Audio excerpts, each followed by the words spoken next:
Mike Pence is a vampire, and as a vampire, he's not typically allowed in churches. But if it's a TV set that just looks like a church, apparently that's okay. And that's what happened on the Christian Broadcasting Network recently, as Trump continues to drop in the polls and alienate Christian voters with satanic behavior. Pence is tasked with appealing to voters who also call their wives mother. His tactic is to pick a fight with the conservative Supreme Court Justice John Roberts, and immediately this interview goes right off the rails. Take a look. Are you scratching your head a little bit on John Roberts? I mean, we're not going to call him David Souter at this point, but conservatives have had a track record of having some problems with Supreme Court justices that you thought were going to be a reliable vote. Or at least when I say reliable vote, I'm just talking about, to adhere to conservative principles. The reason I want to stop right there is because he gave away the game already. At the beginning, he's like, he's not a reliable vote. Oh no, I just said the thing you're not supposed to say, which is a Republican president appointed him and he should vote with what the Republican president wants, no matter what. Which goes completely counter to the reason that we put robes around our disembodied heads of justice, the Supreme Court, so that they're not even people, they're just thinking things that look at the Constitution and theoretically do it. So I just wanted to make that point really quick. What softball questions this makeup thing, the lead political analyst for the Christian Broadcasting Network had to say. But here's how Pence answers the question. Chief Justice John Roberts has been a disappointment to conservatives, whether it be the Obamacare decision or whether it be a spate of recent decisions all the way through Calvary Chapel. It's a reminder, and I think several cases out of the Supreme Court are a reminder of just how important this election is for the future of the Supreme Court.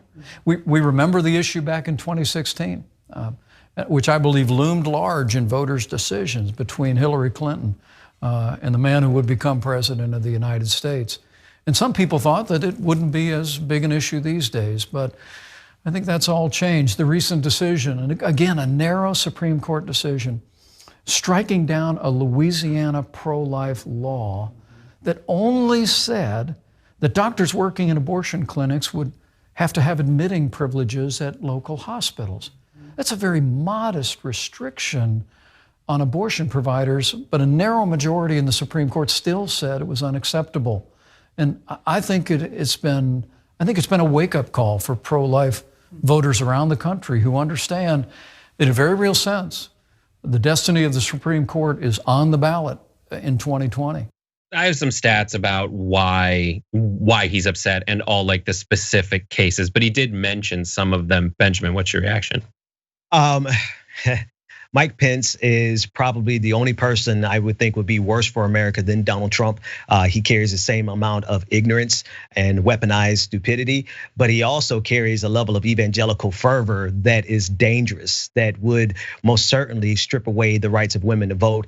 And the fact that he just concedes, right? The host set it up obviously that way, but he concedes that they have a full expectation that a Republican appointee is going to abide by what the Republican Party wants versus what the Constitution says. As many of them try to claim that they're about the originalists, they're originalists and they are about the original interpretation of the Constitution, that it's not a living document. They are admitting here that they don't really care about that as much as they care about ideology. Yeah, their originalist interpretation argument has gone out the window many times. Went out the window yesterday or 2 days ago when we reported that they're just not gonna do what the Constitution says about the census. We're just not gonna count people. We're just gonna count essentially more or less like what the president tells us to count. That's gone, that happens all the time. To go through I do wanna talk about his mentioning of the Louisiana abortion law, but we'll do that after I read these cases that he's talking about. Roberts sided with the court's 4 liberal justices in the Louisiana abortion case and the Nevada church case. He also was part of a 5-4 majority that blocked Trump's attempt to rescind DACA. And he sided with the 6-3 majority in ruling that workers can't be fired for being gay or transgender. Like those are things that are very much what Pence is designed in a vampire lab to do. Like, and that was what you saw in that video is the closest you'll ever see to him yelling. That's him when he's shopping, when he's yelling, when he's passionately making love. Like that is what he looks like all the time, the eye furrow.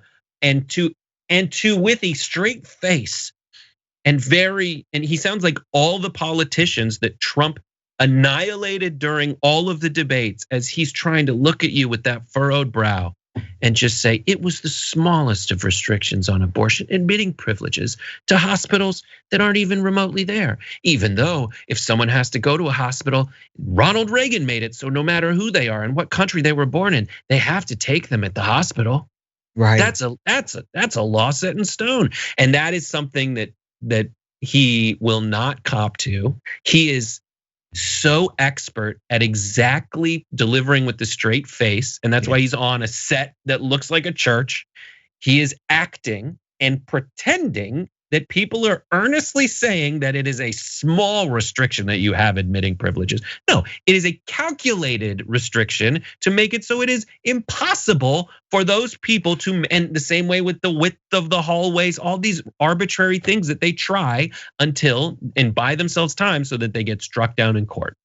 It's so stupid. The decisions have drawn outrage from conservative lawmakers, but Pence's criticism marked the first time he or President Trump have explicitly called out Roberts' rulings. Roberts also presided over the Trump Senate impeachment, which ultimately ended the president's acquittal, ended with the president's acquittal. Those might be things that he's mad about, but Roberts has sided with Trump in the past. He was part of a majority that upheld the administration's ability to detain immigrants with criminal records at any time, upheld Trump's use of military funds for wall construction on the southern border, and upheld the president's travel ban early in his first term. Why is he specifically going after Roberts?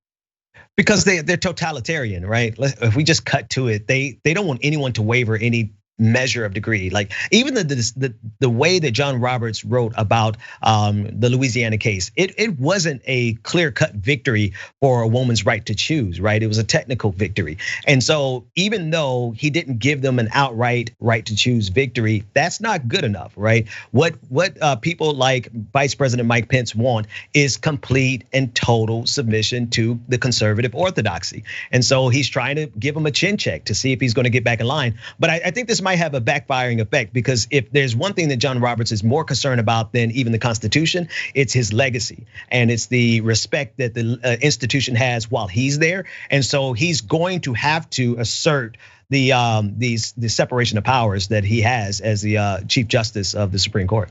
That's it. I agree with you completely. He has that extra level where he's like, all right, I'm not going to shut down Obamacare. Like, I'm not going to shut it down. Like, it was a landmark legislation, but that might just be me reading tea leaves. I don't know. I'm not a constitutional scholar. Want to win a free electric scooter? Well, our partners at Aspiration and Zoom Electric are making it possible.